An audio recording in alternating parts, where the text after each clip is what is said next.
Bueno, tengan todos muy buenos días. Bienvenido a nuestro conferencista invitado, el maestro Milton Torres. Como platicamos la semana pasada, pues esta es la segunda conferencia vinculada al tema de la filosofía.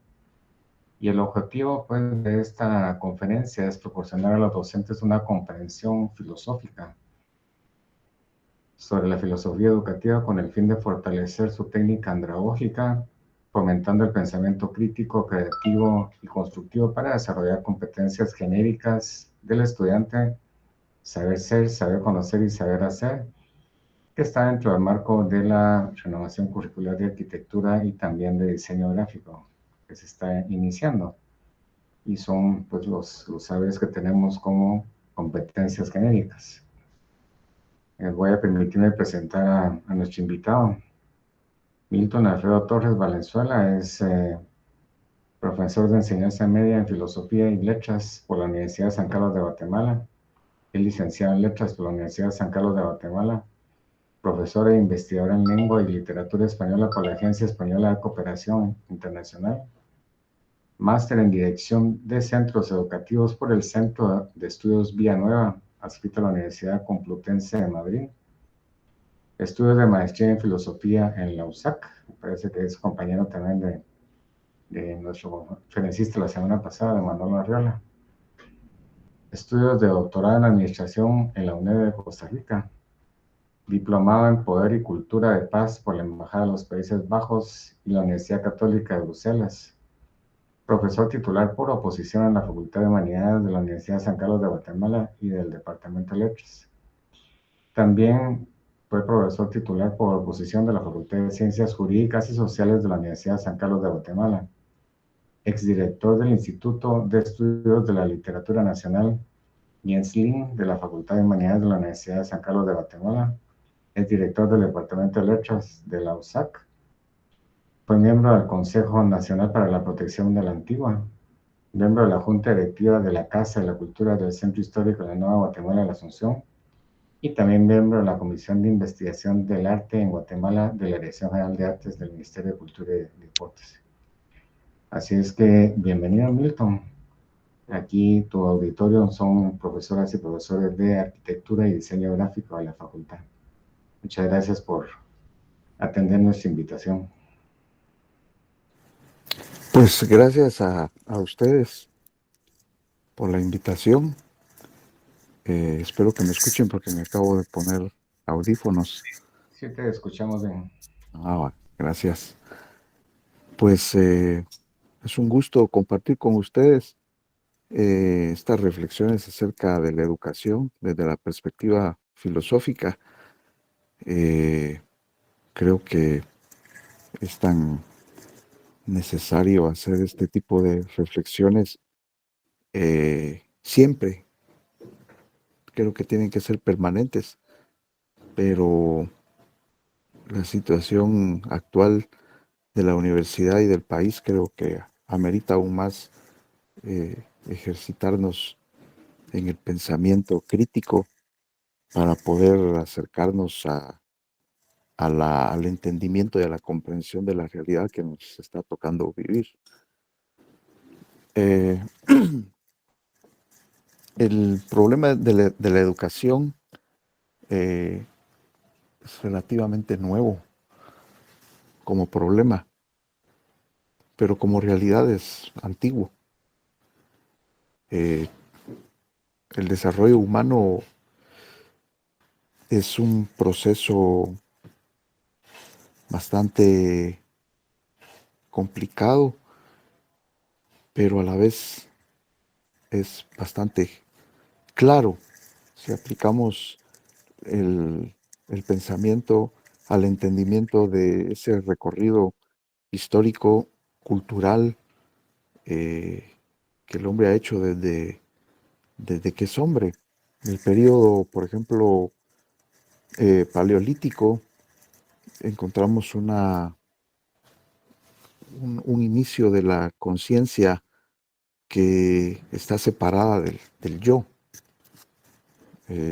Las pinturas rupestres lo demuestran. El artista o el hombre que pintó bisontes y que dejó sus huellas en las cuevas, se proyectaba en esas mismas pinturas.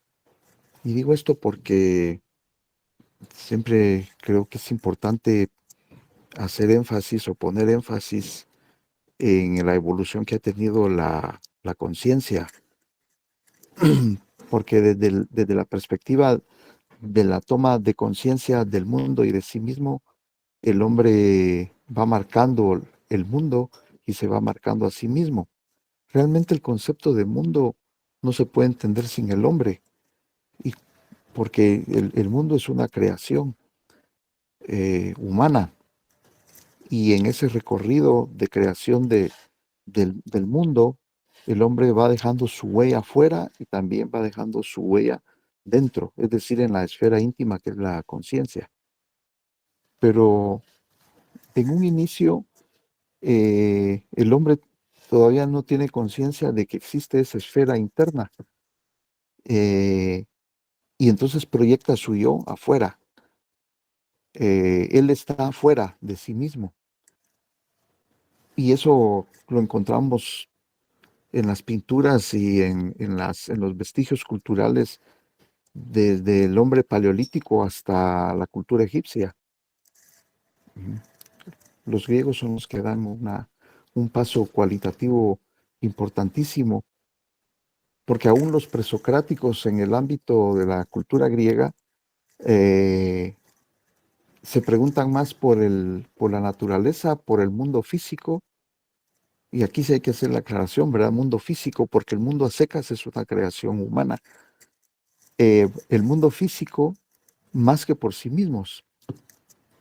Y es hasta Sócrates, para bien o para mal, que descubre la esfera de la intimidad, del yo. Es decir, lo intuye. El conócete a sí mismo es un principio de sabiduría que no es estrictamente socrático, pero es Sócrates quien lo difunde y quien lo toma como principio de conocimiento. Al formular Sócrates o al hacer suyo Sócrates el principio epistemológico del conócete a ti mismo, está abriendo la brecha hacia el conocimiento de la conciencia. En términos colectivos, ahora se habla de una conciencia colectiva eh, que puede ser y no puede ser, ¿no? Una conciencia colectiva, porque en la tradición clásica, la conciencia es la esfera íntima del individuo. Eh, entonces, ese es otro problema, ¿no? Pero siguiendo la tradición, la, esa toma de conciencia que es un conocerse a sí mismo, pero no es un conocerse seco o absoluto, es un conociéndose. Por eso cuando veía aquí la invitación y, y veo la redacción de las competencias, el saber ser, el saber conocer y saber hacer, eh, se da como algo hecho. ¿Verdad? Saber ser. Saber ser es lo más delicado ahí, ¿no? Pero antes quiero hacer un otro recorrido antes de llegar a la redacción de estas competencias. Eh, pero lo mezclé en este momento porque con ese principio socrático, el conócete a sí mismo, eh, ya hay una conciencia de la conciencia, es decir, una metaconciencia. Hay algo que dentro, una esfera más íntima que el mismo mundo físico que está afuera. Es decir, la conciencia es más íntima y directa que el mundo físico. Generalmente uno piensa al revés, ¿no? Que lo inmediato es lo que está afuera porque nos entra por los sentidos, y los sentidos son las puertas. y tienen una importancia grandísima, ¿no? Especialmente el sentido de la vista. Bueno, yo tengo una memoria todavía más auditiva. Las generaciones actuales tienen una memoria más visual, pero los sentidos son los sentidos, ¿no? Entonces, la, la inclinación natural es a considerar que el mundo externo es más rotundo e incluso más inmediato que el mundo interno. Eh, la verdad es que no se pueden establecer jerarquías. A veces se establecen jerarquías por cuestión de entendimiento, facilidad de entendimiento o por recurso didáctico, porque establecer jerarquías siempre ofrece más claridad. Las taxonomías y las jerarquías ofrecen siempre más claridad, pero falsean la realidad. Entonces, también en el mundo griego se empieza a dar la dicotomía y la oposición entre el mundo externo, mundo interno, entre alma, naturaleza, ¿no? Y trabajar el mundo de esa manera eh, reduccionista falsea también la realidad.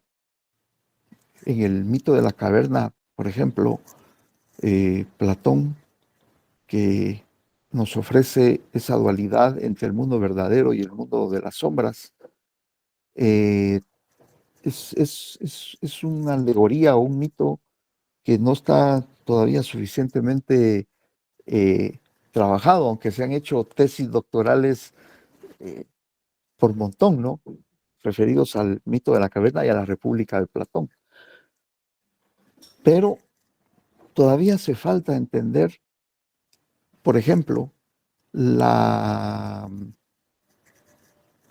eficacia o el interés o la fuerza que pueden ofrecer las sombras para poder entender la realidad verdadera que está fuera de la caverna. Es decir, hay un detonante que nos hace ir hacia la verdad. Pero ¿qué es lo que nos hace ir hacia la verdad? Las sombras. En otras palabras, tal vez más técnicas y metafísicas, no se puede intuir el ser si no es a través del ente, ¿no? El ente goza del ser, pero no es el ser. Es algo de lo cual o sobre lo cual nos llama la atención Heidegger. No se debe confundir el ser con el ente, porque esa confusión eh, o caer en esa confusión es muy natural al pensamiento humano. Heidegger también nos advierte que lo esencial, que puede ser el ser, ¿no? Siempre se oculta, nos da la espalda. Entonces, lo esencial hay que buscarlo. Estoy haciendo este preámbulo para ubicarme ya en el ámbito educativo, ¿no? Porque tiene que ver mucho con la concepción que tenemos del mundo, de nosotros mismos y cómo ha evolucionado esa conciencia del mundo y de nosotros mismos, del mundo físico y de nosotros mismos y del mundo a secas, que es el mundo que aparece en la interacción entre lo natural y el hombre, es decir, la cultura. Entonces, esa toma de conciencia ha sido rápida y lenta. Los, los, uh, los pasos que se dan durante los 3 siglos de cultura egipcia no se comparan con los pasos que da el hombre en un siglo, el siglo de Pericles en Grecia y los siglos también posteriores, ¿no? Digamos, 3 siglos no se compara con los 3 milenios de desarrollo de la conciencia política, social, cultural, metafísica del hombre con el milagro griego. No me gusta usar esa palabra, pero creo que a veces ilustra muy bien lo que queremos decir, ¿no? El milagro griego. En 3 siglos avanza la conciencia, la ciencia, el arte, lo que no avanzó en 3 milenios en Egipto, por hacer una comparación. Toda comparación es molesta y a veces falsea también la realidad. No a veces, siempre falsea la realidad, pero se hace por cuestión didáctica, ¿no? Es de esos 3 milenios del arte, del pensamiento egipcio, comparándolos con 3 siglos de desarrollo de la cultura griega, falsea un poco la realidad porque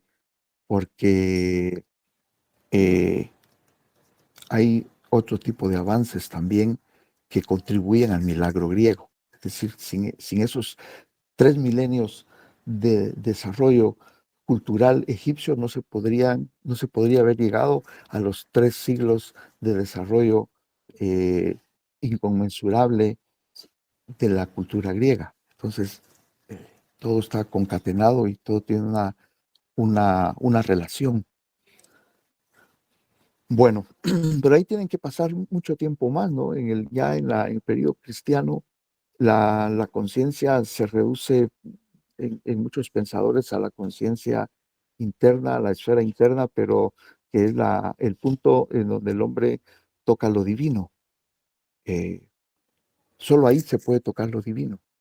Afuera en el mundo no, porque el mundo es, es la dispersión y la unidad solo la podemos encontrar dentro. Pero esa unidad es el punto divino, es la comunicación con Dios. Es un punto del místico que se retira y que trata de encontrarse a sí mismo, porque encontrándose a sí mismo está encontrando el punto divino que es la comunicación con Dios. Pero eso no se puede hacer con el mundo enfrente. Eh, Tiene que llegar el renacimiento para poder entender para que el hombre entienda y tome conciencia de que el mundo externo, el mundo físico, también nos puede llevar a lo divino y a la toma de conciencia de lo que el hombre es o puede ser. Eh, es otro paso también muy significativo, ¿no? Es interesante cómo en las obras de Dante, por ejemplo, que nos muestra cómo esa toma de conciencia tiene que ser caminando. Y muchos, no solo filósofos, sino también hombres de cultura, pintores, eh, por ejemplo, eh, Leonardo, para pintar una flor hay que ver cientos de flores, observar el mundo, la naturaleza. O Dante, como les decía, ¿no? Que para llegar al paraíso hay que pasar primero por el infierno y además tener la suficiente humildad para dejarse guiar por alguien que es superior a uno. Por ahí vienen también esas ideas que vienen de más atrás, ¿no? De la superioridad de algunos hombres en relación a otros y que por esa superioridad espiritual están como obligados a guiar a los demás. Es más o menos una idea, pero ya deformada, que tienen muchos hombres en la actualidad, que son mesiánicos. Tengo en mente ahorita a este candidato a la presidencia de Argentina, ¿no? El peluca Milei.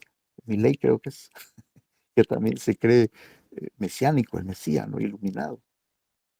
Bueno, claro, no podemos negar que hay hombres más conscientes que otros, ¿verdad? Pero todos tenemos la misma potencia. Eh, en términos de naturaleza, todos somos iguales. Tal vez en términos de la conciencia, algunos se adelantan y otros se atrasan, pero eso no implica que los que están con una conciencia más desarrollada tengan que forzar a los que no tienen una conciencia muy amplia a que tengan los mismos niveles de conciencia que ellos. En el magisterio se puede ver también eso, ¿no? En la vida universitaria también. Hay hombres que han entendido cosas que otros no, y entonces se creen superiores. De hecho, los investigadores se creen superiores a los maestros, y la arrogancia del investigador hace daño en la vida universitaria, ¿verdad? Porque la arrogancia del hombre que expande su conciencia es natural también.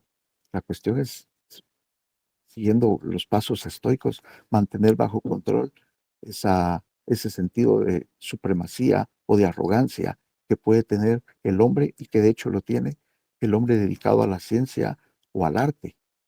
Esa arrogancia es un arma de dos filos, ¿verdad? Porque así como la arrogancia de un pintor en el Renacimiento que se hace un autorretrato o que aparece, digamos, revestido de una aureola de ingenio y de creatividad que lo hace sentirse superior a los demás, le da un estilo de vida que todos los demás quieren seguir ese estilo de vida, también esa arrogancia puede ser una perdición para él y para los que están a su alrededor. Bueno, pero creo que estoy yéndome un poquito por la tangente, pero vamos al hecho de que es la toma de conciencia es importante porque en la educación puede entenderse así, ¿no? Como una toma de conciencia. Dante busca un guía y ese guía es Virgilio. Si Dante hubiera conocido mejor, más y mejor a Homero, seguramente pone a Homero como su guía en el recorrido vital que hace. Pero vamos a que para llegar al paraíso o a la situación de la intuición de lo divino, tiene que pasar por el infierno. Es decir, está superando la dualidad. Es un hombre medieval, pero supera esa dualidad medieval de cielo e infierno, diciéndonos, para llegar al paraíso hay que pasar por el infierno. Y además ese paso por el infierno tiene que ser un- un- una transición de observación, una observación crítica, porque ahí encuentra a sus enemigos y encuentra a los políticos que le han hecho mal a su república y los pone ahí en el infierno, ¿verdad? Entonces hay una actitud también crítica. O por ejemplo Petrarca, que es el poeta que descubre la simbiosis de, digamos, la superación de la dualidad en experiencias íntimas de conciencia, como lo es el amor, y define el amor como un dulce tormento. Es algo extraordinario, ¿no? Y además es el primer poeta moderno porque se revela enfermo de amor y lo dice abiertamente, sin los, eh, eh, sin los diques de contención o sin la represión de la ideología dominante durante la Edad Media. Un hombre que se revela, ¿no? O en una obra como Romeo y Julieta, donde los amantes, siguiendo la evolución del amor cortés y del amor caballeresco, llegan a un amor trágico, ¿verdad? Pero ejerciendo su libertad. Y bueno, en otras palabras, lo que quiero decir es que la toma de conciencia es paulatina, ¿verdad? Paulatina. Se van abriendo otros horizontes de vida y la guía ahí es el ingenio. La ciencia y el ingenio, por supuesto. Eh, los límites de la ciencia son más claros que los límites del ingenio, pero los riesgos del ingenio son más grandes que los riesgos que corre la ciencia. Pero ambos van corriendo el horizonte de la conciencia humana. Lo interesante en esto también es ver cómo la conciencia humana eh, va ampliando sus límites cada vez más, posiblemente al infinito, ¿no? Hoy tenemos conciencia de unas cosas y mañana tendremos una más plena conciencia de esas mismas cosas y así, ¿no? Es como la toma de conciencia, es como las ondas eh, centrífugas que se producen en el agua cuando se deja caer un objeto. Se va ampliando siempre el horizonte. Ahora se habla, por ejemplo, en los agujeros negros de que tienen un horizonte, ¿verdad? Pues también la conciencia tiene un horizonte que cada vez se va ampliando, se amplía, se corre. Cuando el hombre piensa haber llegado a algo, el horizonte se corre.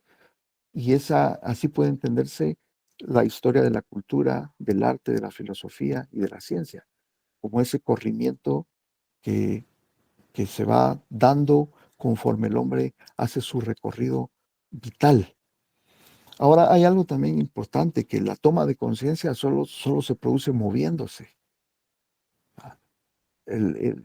podríamos, podríamos hacer una clasificación también somera, por general, también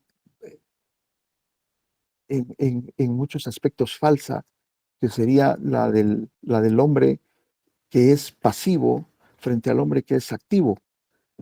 Ortega y Gasset tiene un ensayo donde habla y hace una clasificación del hombre sedentario y del hombre nómada, y que los dos se parecen repugnantes, ¿verdad?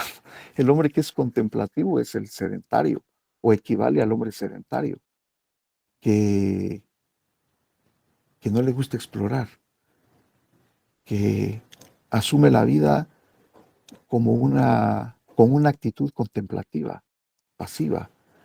Bueno, en la contemplación no es exactamente pasiva, ¿verdad? Porque en la contemplación hay actividad también.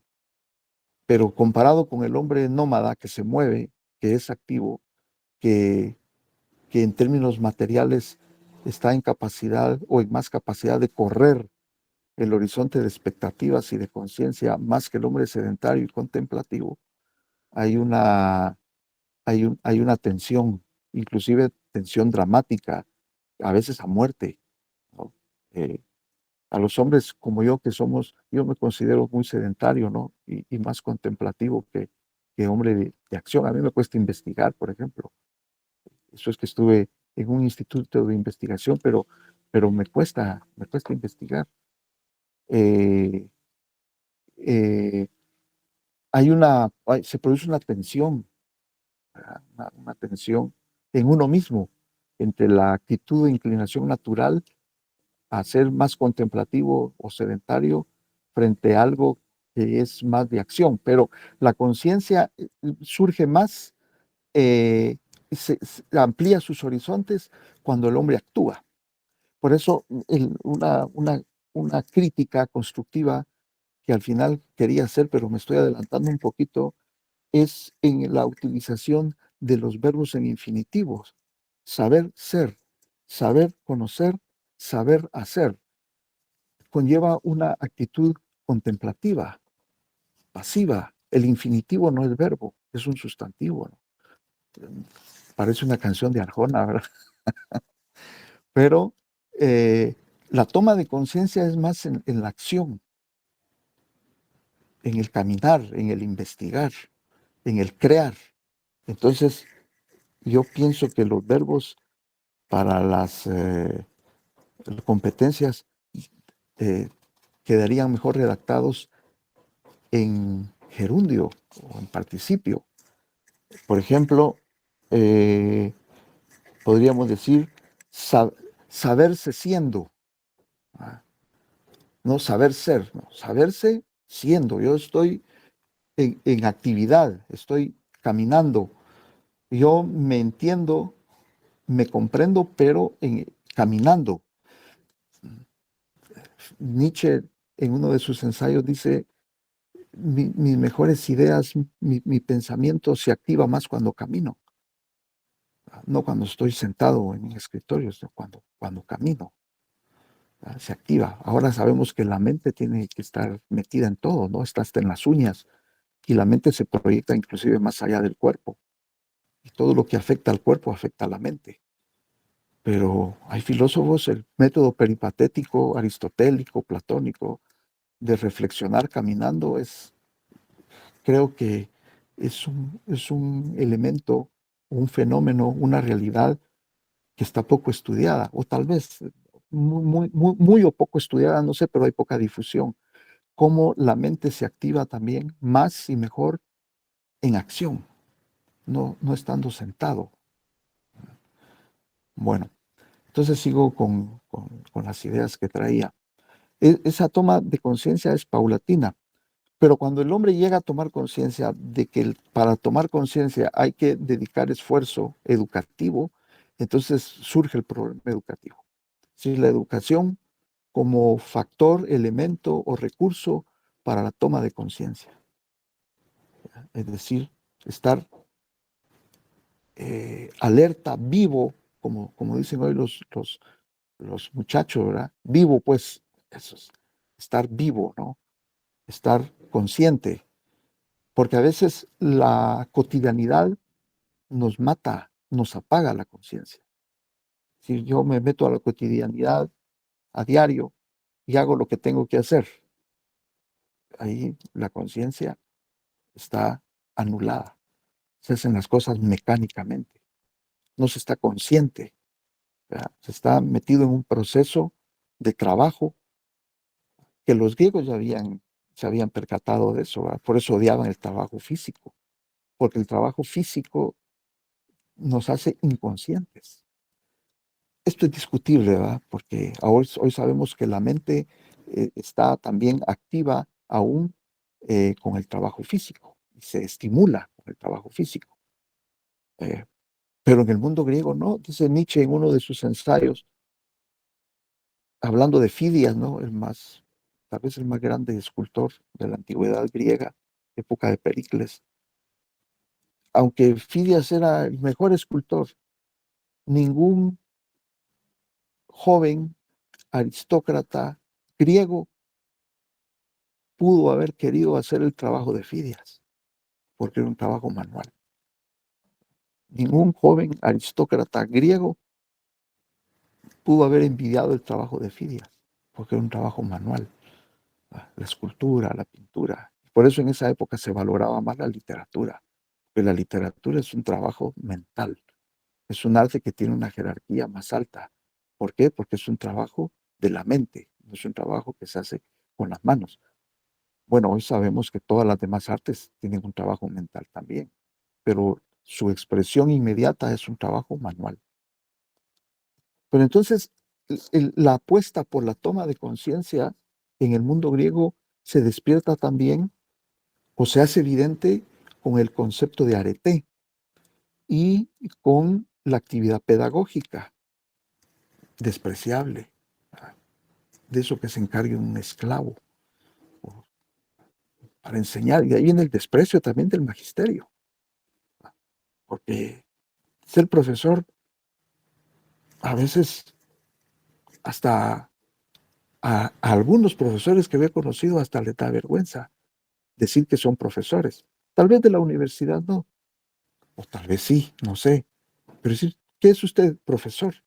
Y de hecho nosotros somos oficialmente profesores, ¿no? Pero la palabra catedrático da otra categoría, y la palabra investigador aún más, ¿verdad? Está metido ya en procesos de creativos y de investigación. Pero el profesor, ¿verdad? Es un trabajo más bajo. Eso hay que trabajarlo, ¿no? Y es un punto también que tiene que ponerse en la mesa de la crítica, del análisis. Bueno, pero entonces, la toma de conciencia, ¿no? En el mundo griego, el concepto de arete, la virtud, la excelencia, pero para lograr la excelencia se debe llevar un proceso, y ese proceso es un proceso educativo para llegar a desarrollar todas las potencias de un hombre. Entonces, un atleta, y eso lo plantea Platón en la República, ¿no? Si un hombre tiene unas condiciones físicas superiores, que sea guerrero o policía, si además tiene un sentido de la justicia. Es decir, dependiendo de las cualidades físicas y morales de un hombre, así debe ser su educación. Es decir, la educación de los, eh, eh, de los reyes de quienes dirigen, pues, de los políticos, de los jefes de Estado de una nación, tiene que ser la más cuidada. ¿Ah? Estamos en la antípoda nosotros, en las antípodas. Aquí llegan los peor formados, llegan al poder, ¿no? Los deformes, los que no han tenido una formación, los adefesios que están ahí metidos haciendo gobierno. Bueno, pero al menos idealmente, porque la república es una utopía, tiene que potenciarse, ¿no? La educación tiene que potenciar las cualidades para ponerlas en forma. El hombre tiene una forma física, pero su mente, su moralidad no. Eso hay que ponerlo en forma. Y eso poner en forma es una misión de la educación. Eso en términos clásicos, ¿no? Poner en forma lo que no tiene forma, que en este caso sería la moralidad, la esfera íntima del hombre. En lo físico también, porque en lo físico, para poner en forma lo físico hay que hacer ejercicio, se debe hacer ejercicio. Entonces la arete consiste en eso, ¿no? La virtud, poner en forma y hacer al buen ciudadano. No solo al buen ciudadano, al mejor ciudadano posible. Y todo tiene que estar en función de la formación de ese ciudadano. Eso forma parte del, entre comillas, milagro griego, ¿no? Tomar conciencia, el haber tomado conciencia de que hasta el más mínimo detalle físico en una ciudad está contribuyendo a la formación de ese ciudadano. Por eso la ciudad tiene que ser bella, armónica.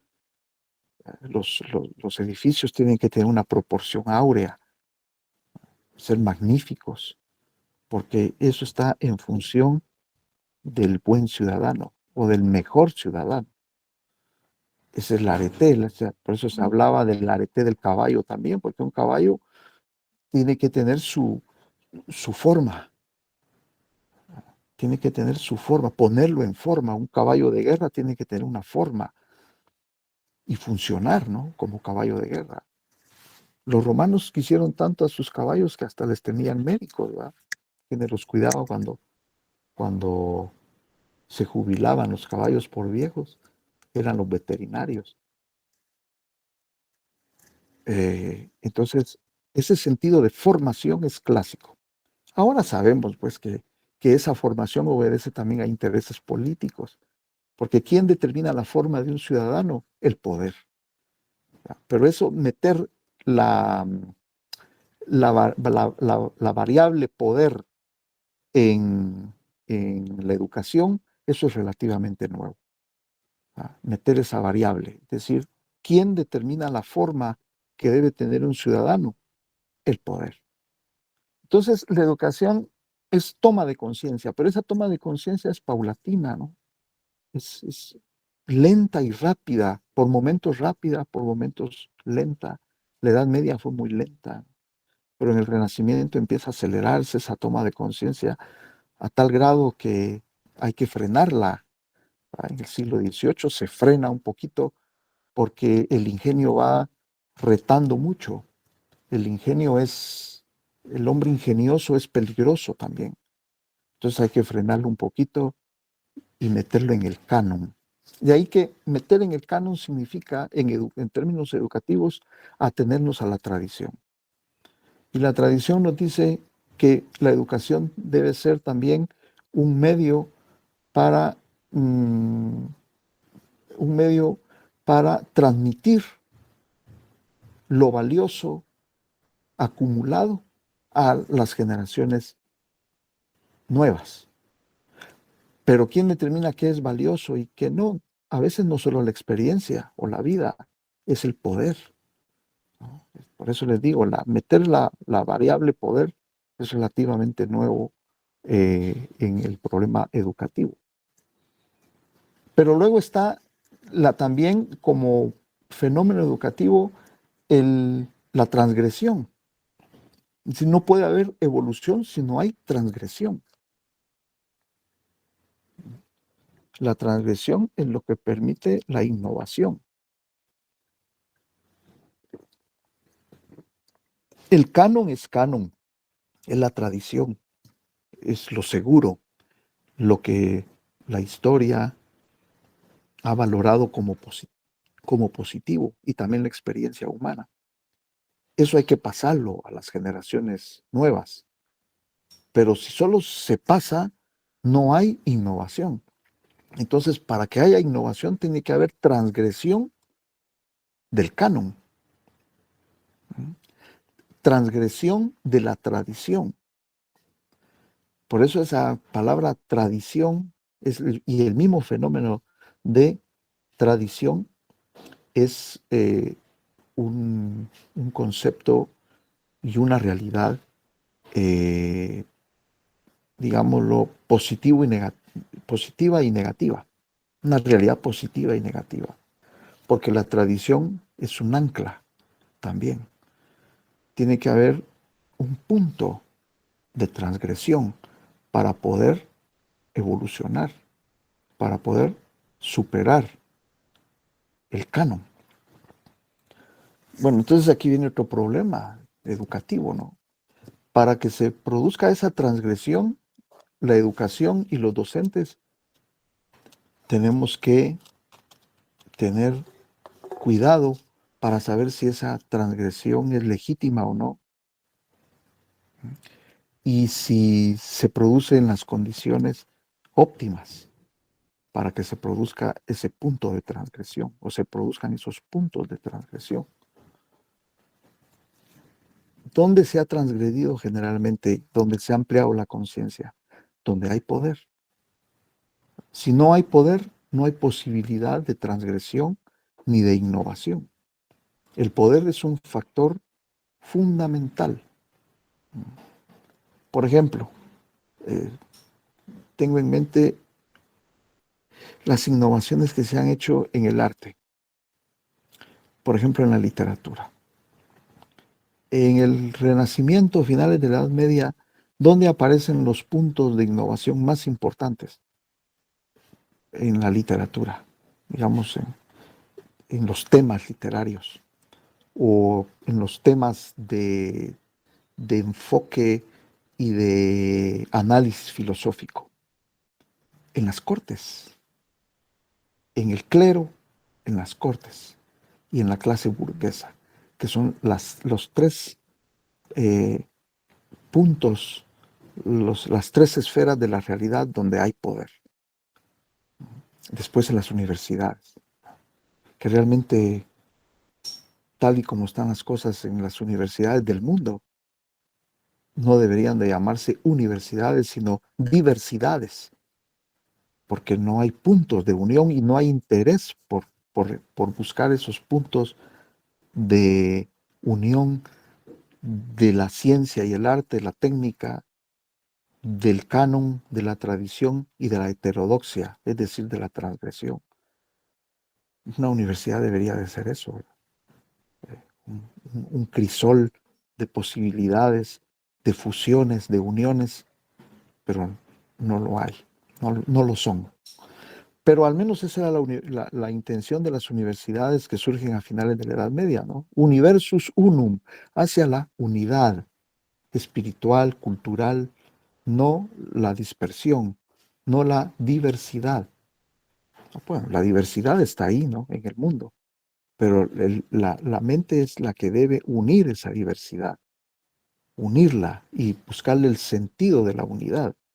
¿Qué relación puede tener una fachada gótica con el Polifemo y Galatea de Góngora? Ahí la relación está bastante clara, pero a veces no está muy clara y es misión de la universidad buscar esos puntos de unión de todos los fenómenos culturales. Bueno, pero regresando a lo que venía diciendo, ¿no? El poder es lo que determina las posibilidades de transgresión. La innovación en el arte, en la literatura, se debe al poder que tenían las monarquías, el clero y la clase burguesa. Donde no hay poder, no hay posibilidades de transgresión. Se necesita poder y la universidad tiene que dar poder, porque una cosa es el poder material y otra cosa es el poder espiritual. A veces están unidos, pero muchas veces no. Esta es misión de la educación, empoderar, empoderar para que haya transgresión, para que haya innovación. Quienes han hecho evolucionar la cultura son los heterodoxos, no los ortodoxos. La ortodoxia es apego al canon, seguir la tradición.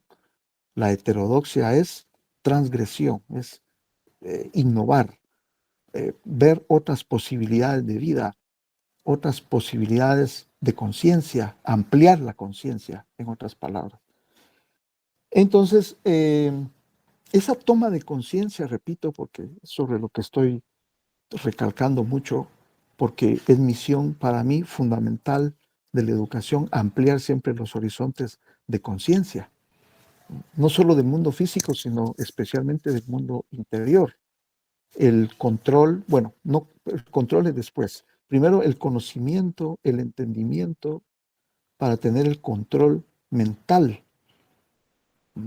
y hacer que la mente se ponga al servicio de todo el ser, que es el humano o el ser en general, que es decir ya algo metafísico, ¿no?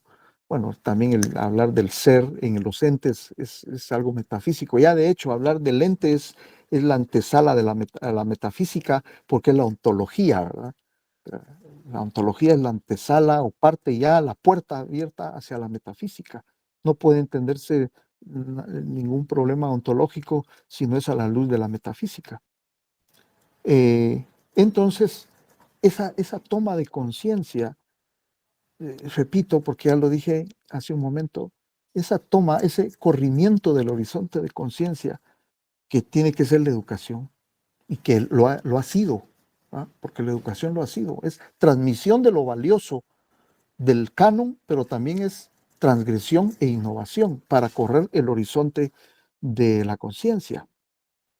Ese corrimiento del horizonte de la conciencia solo es posible con la transgresión y por lo tanto con el poder.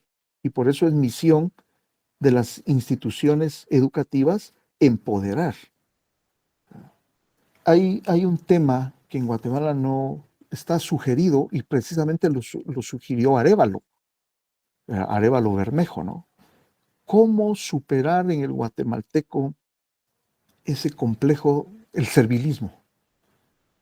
¿Cómo superar el servilismo que es producto de la colonización, de las condiciones concretas de una nación como la nuestra, que es producto de una colonización, que ahora se discute si fue colonización o no, a los españoles acá, pero quitar ese servilismo, esa digamos, actitud, eh, eh, ¿cómo le diría? Es que hay una palabra para definir la malicia, ¿ah? Y la inseguridad y también otra palabra, otro concepto clave es la falta de confianza, la desconfianza del guatemalteco hacia todo. Es producto, eso tiene que ser producto de un proceso educativo, ¿no? Que empodere al hombre guatemalteco y que para que deje de ser servilista, pasivo, contemplativo, ¿no? Y el complejo de inferioridad, que el guatemalteco no habla, por ejemplo, y cuando habla no lo puede hacer, porque hablar puede ser dos cosas, ¿no? A través del lenguaje descubrimos la verdad o al contrario, encubrimos, tapamos la verdad. El lenguaje tiene esas dos características, así como puede ser revelador, puede también ser velador de la verdad. Entonces, ¿cómo potenciar al hombre para que con el uso del lenguaje o a través del uso del lenguaje pueda revelar la verdad, su verdad íntima, que es su conciencia, y la verdad física? Bueno, ahora para revelar la verdad está la matemática, ¿no? Que es un lenguaje también, tal vez el más radical, el más, digamos, práctico para revelar verdades físicas, pero las verdades íntimas no se pueden revelar con matemática. Entonces el lenguaje puede ocultar, pero puede también revelar. ¿Cómo potenciar el lenguaje? Porque el lenguaje está determinado por la educación, el uso del lenguaje. ¿Cómo potenciar el lenguaje para que sea revelador de la verdad y que sea liberador y que descubra la autenticidad de un ser humano, de un individuo, de una persona? cómo potenciar el lenguaje. Y cuando digo lenguaje, no me refiero solo al lenguaje doblemente articulado, que es la lengua o el idioma. El lenguaje corporal, por ejemplo, que ha sido, el lenguaje corporal ha sido el más reprimido en los últimos milenios, en los últimos 2 milenios de historia de Occidente. El lenguaje corporal ha sido el más reprimido.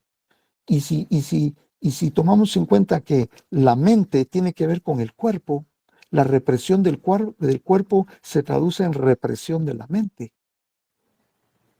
Entonces, ¿cómo liberar al humano, al ser humano, de esa opresión, de la actitud colonial, de la actitud opresiva, de la, digamos, de la falta de libertad, ya lo dije, ¿no? Creo, de la opresión, del, de la exclusión, del racismo?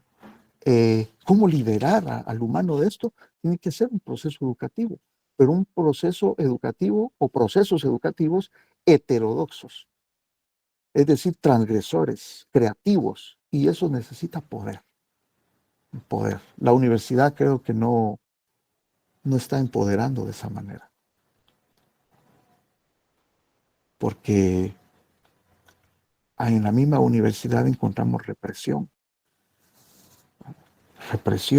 y represión. Hace falta,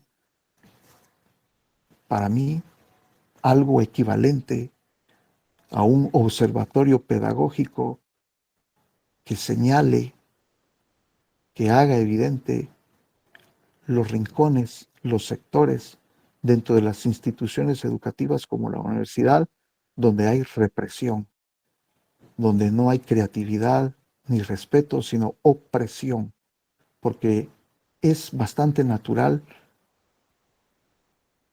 caer en los juegos del poder que tienden a la opresión aún dentro del aula, no digamos ya en las relaciones administrativas, en donde hay todavía más posibilidades de represión. Entonces, volviendo al tema anterior, ¿no? De la conciencia, cómo la educación tiene que posibilitar la toma de conciencia interna, externa, del mundo físico, del mundo interior. Retomo algo que acabo de decir, el lenguaje, ¿no? El lenguaje es fundamental, porque no podemos entender al mundo ni nos podemos entender a nosotros mismos si no es a través del lenguaje. Y cuando hay un lenguaje pobre, una falta de estructura del lenguaje, hay una falta de estructura también del pensamiento, porque hay una relación directa y una incapacidad, un analfabetismo o incapacidad para poder entenderse el hombre a sí mismo y entender el mundo. Y cuando digo entender, estoy hablando más allá del conocimiento. El conocimiento es un nivel, pero el entendimiento es otro nivel más alto. Y la comprensión está aún más alto. En la comprensión es cuando captamos la relación que hay entre los conocimientos adquiridos.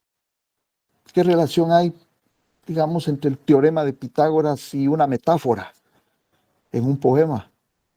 ¿Qué relación hay entre un silogismo y una metáfora? Que la relación ahí es bastante clara, ¿no? El pensamiento opera por asociación, ya Kant lo demostró, ¿no? Cómo el conocimiento avanza apoyándose siempre en conocimientos previos. Si no, no se puede avanzar. Y para apoyarse en conocimientos previos hay que buscar las asociaciones, relaciones que hay entre dos objetos conocidos para dar un tercero. Lo mismo hace un poeta y lo mismo hace un pintor cuando mezcla colores. Partir de algo conocido para descubrir algo, algo nuevo, proponer algo nuevo. Y la dialéctica propone lo mismo, ¿no? La tesis, antítesis y síntesis es apoyarse en dos cosas conocidas para llegar a un tercero. Entonces, eso ya es la comprensión.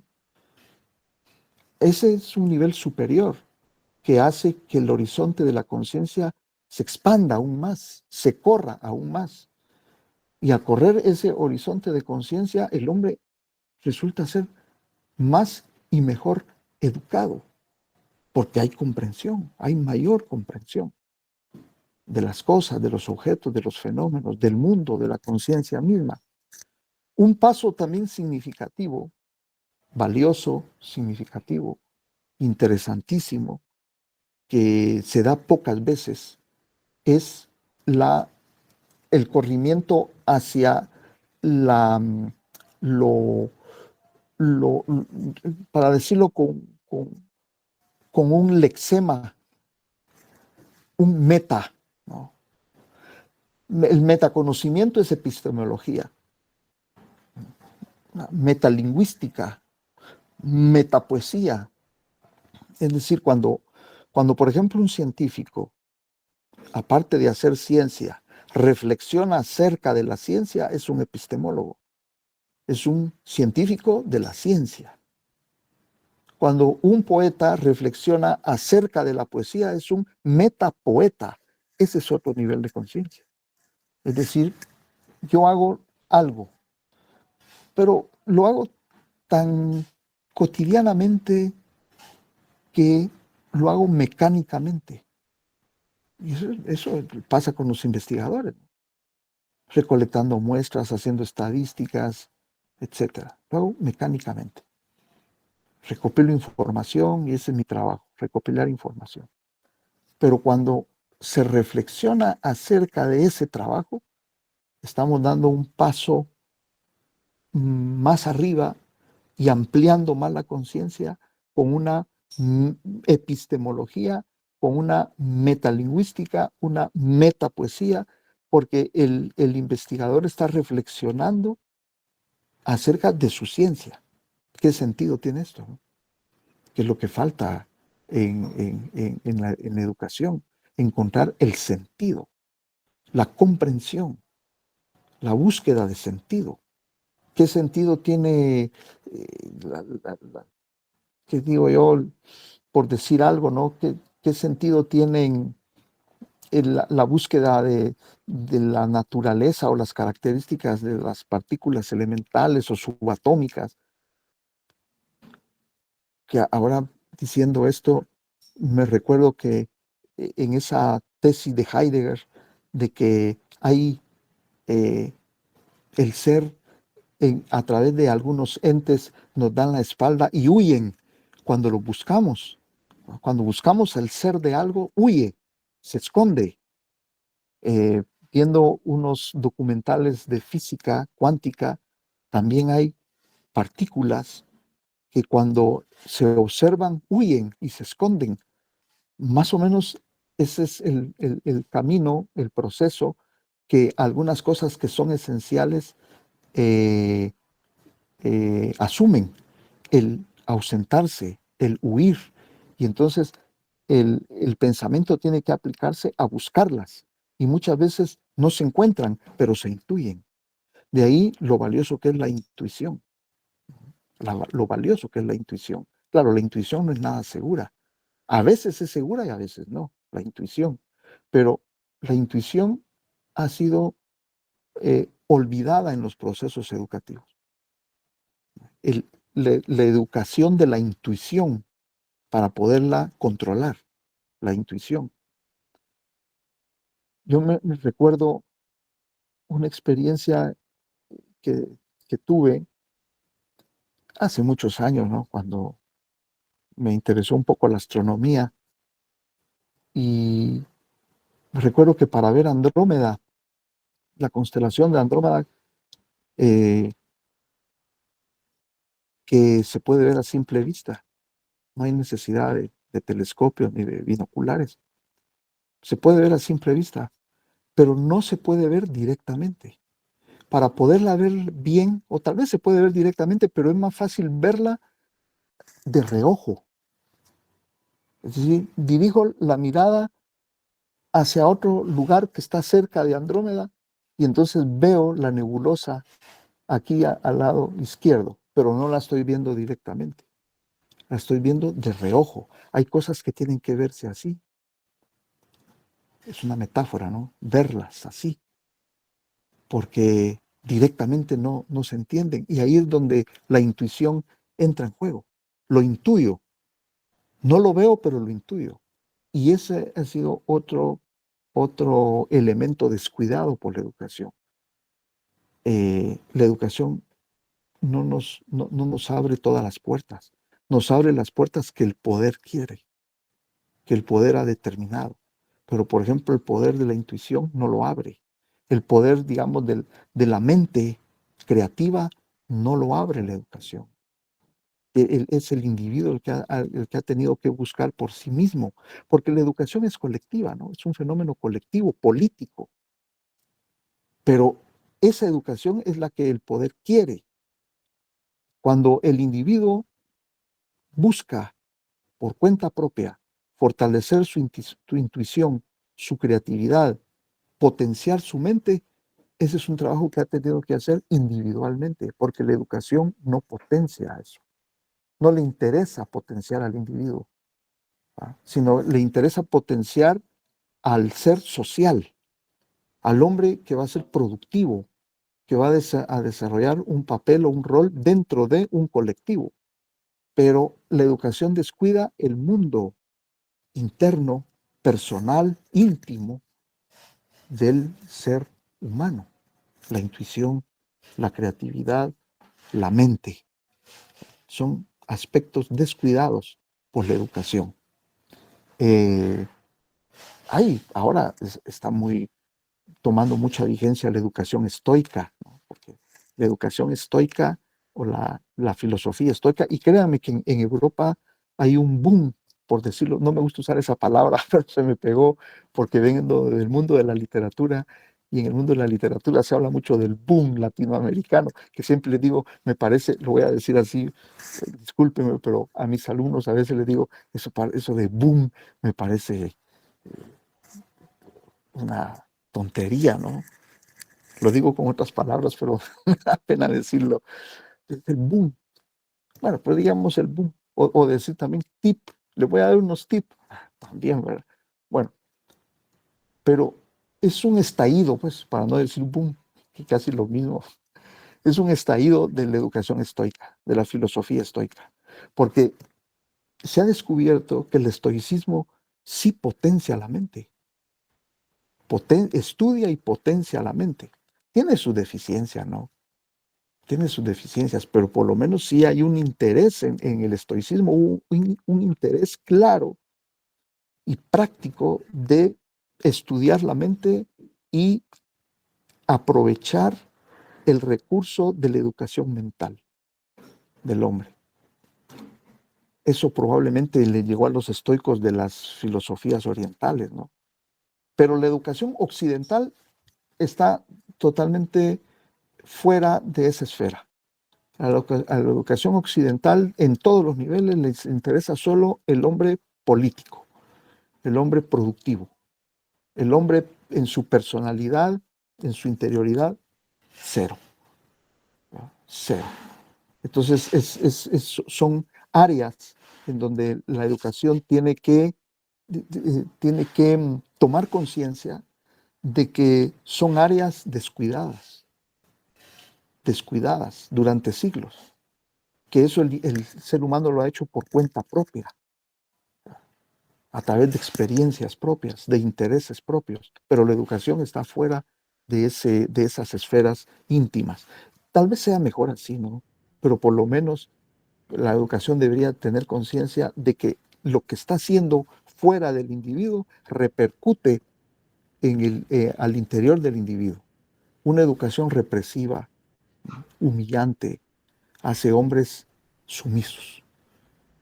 Yo todavía tengo compañeros que decían, es que nuestros maestros eran buenos porque pegaban. Qué equivocados están, ¿verdad? Esas son las consecuencias que estamos viendo en la actualidad. Hombres sumisos que no hablan y que hablan cuando no deben hablar y callan cuando deben hablar. Y lo hacen siempre con timidez. Eso, eso es el producto de esos profesores que pegaban, de esa educación represiva que recibimos cuando éramos niños y parte de la adolescencia.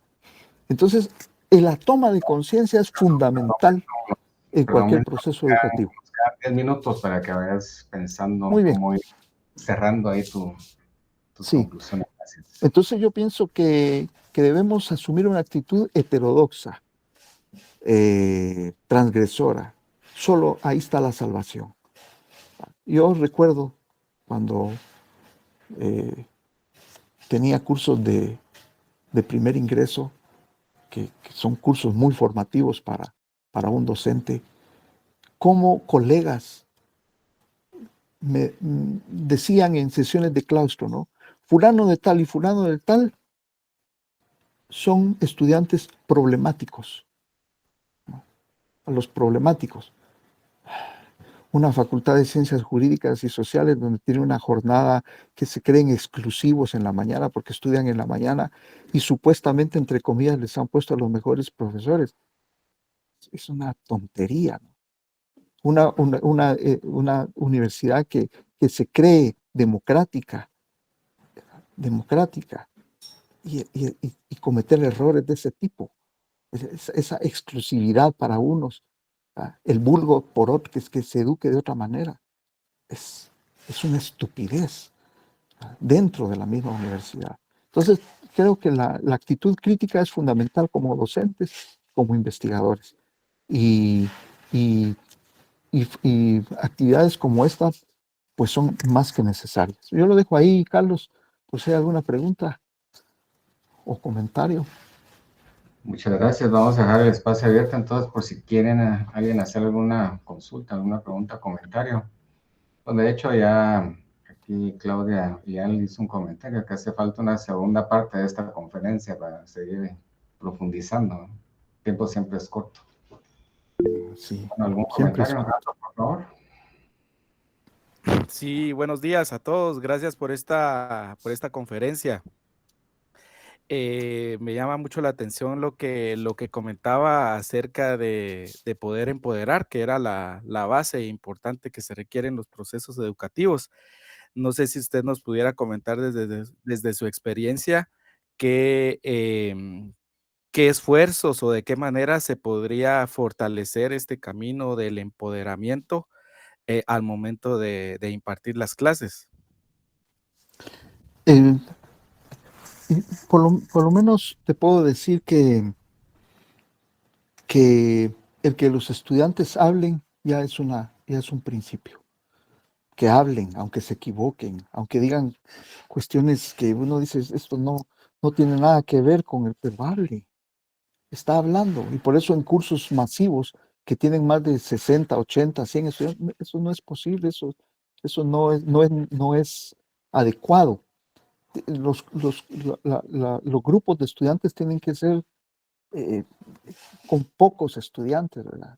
Ponerle 10, 20 y escuchar que hablen, que argumenten. Hay libros para poder argumentar, para conocer las posibilidades que ofrece la argumentación, la elocuencia, hablar con elocuencia, respetando los silencios y teniendo claridad de ideas, aunque primero claridad de ideas, claridad en la argumentación, aunque lo que estén diciendo sea el agua, descubrimiento del agua azucarada o algo obvio, pero que hablen. Es que el hablar tiene hasta un efecto terapéutico, el hablar. Por eso, por eso son, eh, eh, han demostrado su eficacia programas como Alcohólicos Anónimos o Neuróticos Anónimos, porque solo el hecho de hablar ya tiene un efecto terapéutico. Y estoy refiriéndome aquí al lenguaje doblemente articulado, ¿no? Y pongamos el cuerpo, que es lo más reprimido. La universidad no tiene una escuelita de danza, o cada facultad debería tener una escuela de teatro, de danza, o qué sé yo, para que también el lenguaje corporal se fortalezca, porque ha sido lo más reprimido. Entonces yo pienso que lo primero es dar oportunidad de expresión. de expresión, hablar con el cuerpo, con los gestos, hablar con la boca, un lenguaje doblemente articulado, aunque se equivoquen, pero darles confianza para que hablen, porque están potenciando su pensamiento, su mente y sintiéndose seguros y libres. El que no habla, lo que le voy a decir es algo exagerado, pero es para captar o intuir la importancia que tiene el habla. El que no habla no existe, no hay evidencia de que exista. Es ahí una cosa, un objeto. El que habla se hace evidente, está ahí. Entonces, por comodidad, los docentes no dejamos que hablen. A veces porque son muchos y a veces porque no queremos oír cosas que no tienen mucho sentido, pero que hablen. Por eso la atrofia que está causando eh, esta, este proceso de educación virtual en que nos hemos metido por la negligencia de mucha gente, nefasta para la universidad, no saben las consecuencias que esto está teniendo para el empoderamiento de los estudiantes, que no hablan, y menos en un aula donde el profesor es represivo, ¿verdad? Donde no le interesa que hablen, que se expresen. Es, es penoso y da cólera ver cómo no se permite la expresión dentro del aula, que para mí es fundamental. Claro. Hay otra pregunta de Carlos Ayala, por favor. Gracias, buenos días a todos. Agradecer aquí a Milton por tan interesante, tan valiosa disertación, muy motivante y liberadora para todos seguramente. Yo quería ver si es posible, si pudieras ampliar esta noción de las formas de represión que visualizas existen al interior de nuestra universidad, si pudieras ampliar un poco más esto. Y pues y algunas líneas de cómo salir pues de esa situación tan negativa, por favor. Sí, miren, tal vez con algunos ejemplos podría hacer visible lo que he tratado de decir. Yo recuerdo tristemente actitudes de colegas que, que, por ejemplo, eh, eh, primero, por eso de considerar, de hacer una división, ¿verdad? Entre estudiantes que son buenos, porque no hablan, se mantienen, y los problemáticos. Ahí encontramos una aberración, ¿verdad? Eh, los exámenes. Es cuidar un examen como que uno es policía y buscar siempre un, un pequeño error de un estudiante para deshacerlo moralmente. ¿Ah? O el profesor pastelero, ¿ah? Que como tiene miedo de los estudiantes, se hace amigo de los mejores, de los que son líderes, para que no le vayan a dar problemas en el aula. Y tal vez lo más dramático es, son los procesos administrativos. Cuando un estudiante con todo su derecho pide una revisión de examen, por ejemplo, está en todo su derecho. Yo vi colegas que inclusive ponían a buscar al estudiante su examen, que estaba tirado en una esquina en su cubículo, para ver al estudiante humillado, hincado buscando su examen, ¿verdad? Solo para verlo humillado ahí, tirado ahí. Y cuando llegaba a pedirle revisión de examen, le decía, mira, ahorita no tengo tiempo, venite mañana porque ahorita voy de salida. Llegaba el siguiente día, lo mismo, hasta que se le daba la gana, decía, bueno, buscalo, por ahí debe de estar. Y se hincaba el estudiante a buscar su examen para verlo de rodillas, hincado, buscando su examen. En los procesos administrativos, cuando un estudiante con todo su derecho va a pedir, por ejemplo, por decir algo, una certificación de cursos, y la secretaria, que, que en la burocracia es así, pero que tienen una actitud tan grotesca, tan falta de, digamos, de relación humana, que tratan a los estudiantes y a los mismos profesores a veces, ¿verdad?, con desprecio. Que me vienen a quitar el tiempo. ¿Por qué andan preguntando esto? Todo tiene sus tiempos. Entonces, todas esas actitudes van repercutiendo y son represivas y repercuten en el carácter. Después eso lo reproducen y cuando llegan a tomar poder o llegan a tener poder, van a hacer lo mismo. Inclusive he escuchado comentarios, así como a mí me costó, que les cueste a ellos también. ¿Verdad? Que les cueste, porque a mí me costó que les cueste a ellos. Entonces son como actitudes enfermizas y que se vuelven círculos, se reproducen de una generación a otra y salir de eso es difícil, pero no imposible. Se necesita tomar conciencia de la enfermedad, las enfermedades que tenemos para poder sanar. Y el primer paso es hablarlas, discutirlas, hacerlas visibles, identificarlas y hacerlas visibles, ¿verdad? Ponerle otros casos que por experiencia yo lo podría decir, cortar la iniciativa de estudiantes, cortarla. Tienen la iniciativa, profesor, ¿y por qué no se me ocurre o se nos ocurre leer en lugar de esa obra otra? ¿Y por qué? ¿Por tal y tal razón? Bueno, leamos esa otra. O vamos a ver la otra obra de teatro, aparte, vamos a ver esa otra obra de teatro. Democratizar, ¿no? El aula es difícil y tiene sus riesgos, pero creo que ese puede ser el camino en una universidad como la nuestra, ¿no?, que es una universidad colonial, donde las estructuras y las relaciones de poder son coloniales, para poder ir superando esas deficiencias.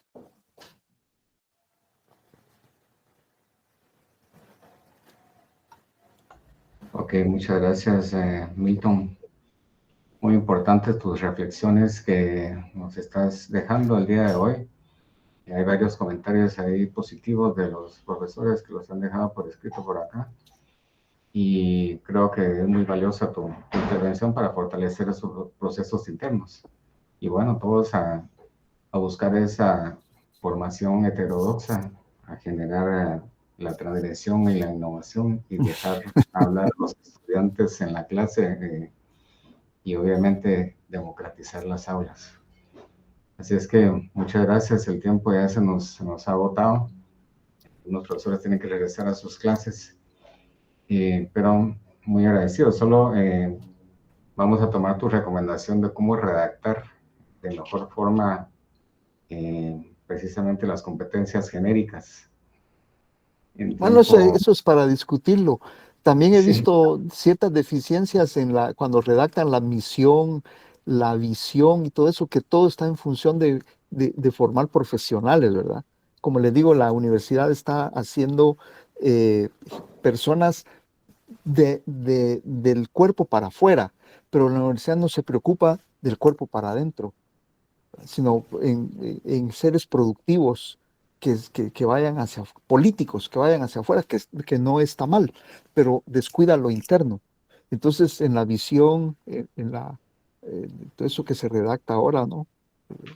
Tiene que meterse algo interno también, creo yo.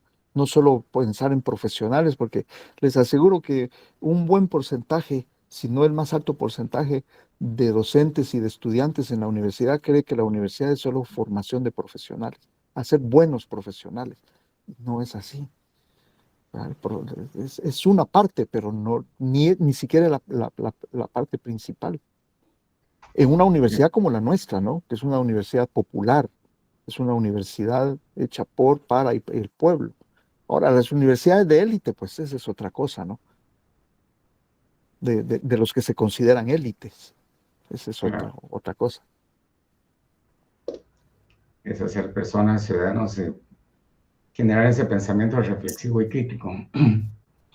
Por cierto, quiero aprovechar para invitarlos a la tarde que vamos a tratar esto del pensamiento reflexivo y crítico con otro invitado especial y que pudiéramos también seguir pues, compenetrándonos de todo este pensamiento filosófico para fortalecer nuestro proceso dentro de las aulas. Así es que muchas gracias, Milton. No se olviden ustedes también de llenar la lista de asistencia. Este foro también fue grabado y lo pueden consultar en determinado momento si quieren pues, volver a recapitular algunos de los conceptos que nos ha dejado Milton. Y bueno, por su participación muy agradecidos. Y dejamos hasta aquí entonces la reunión, el encuentro. No sin antes dejar abierta la sugerencia que hacía Claudia, que de repente hace falta una segunda parte de esta conversación para poder ir reflexionando. Y tal vez, como lo decías, democratizar más la charla. Es decir, abramos toda la cámara e intercambiemos en una segunda oportunidad. Así es que muchas gracias, Milton. Te agradecemos Gracias de a nuevo ustedes. Y a todos ustedes, pues muchas gracias y que tengan el mejor de los días.